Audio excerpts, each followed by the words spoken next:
Well, good afternoon.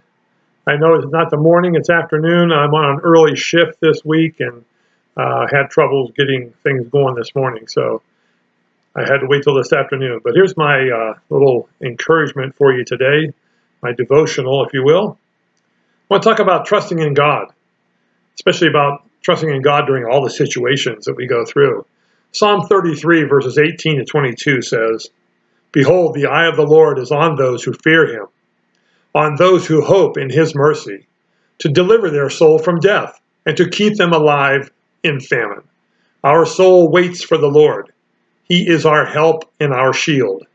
For our heart shall rejoice in him, because we have trusted in his holy name. Let your mercy, O Lord, be upon us, just as we hope in you." I think most people can handle the situations they face if they understand them, know the limits they can expect, and if they trust in God. We need understanding because only by understanding, by knowing the problem or situation, can we hope to come to a correct solution of it. And where does understanding come from? Well, we can gain understanding by being learned, by being educated, by using our not so common sense. But as Proverbs 14:12 says, there is a way that seems right to a person, but its end is the way of death. Therefore, it's better to go to the one who understands it all. As it is written in Job 12:13, wisdom and strength belong to God, counsel and understanding are his. Furthermore, we are warned in Proverbs 3:5, trust in the Lord with all your heart, and do not rely on your own understanding. Our understanding can be faulty, especially if we've been jaded and gypped before and people have hurt us before, then our understanding can be incorrect. Second, we need to know the limits. The limits of the effect of the problem and the limits of what we and others can do to alleviate and remove the situation. Sometimes we look at a problem or a situation and it seems limitless. It seems that it could consume us, when in reality, it's our God who is limitless. Our problems are small and insignificant when compared to eternity. There's a common quote that goes, "Don't tell God how big your problems are. Tell your problems how big your God is."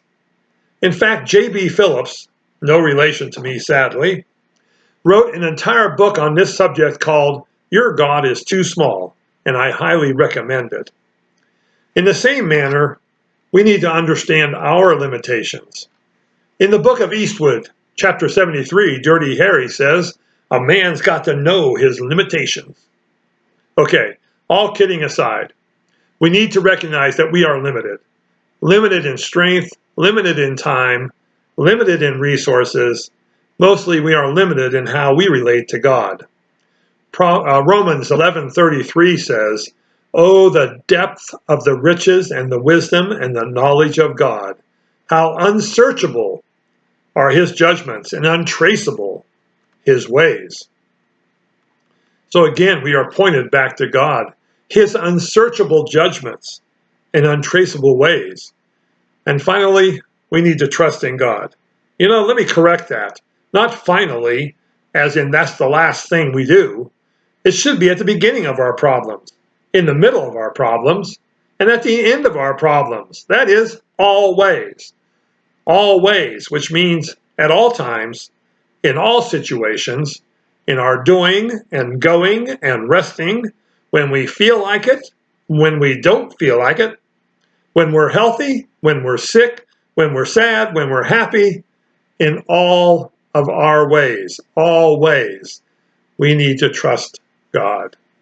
Jeremiah 17:7 says, "The person who trusts in the Lord, whose confidence indeed is the Lord, is blessed."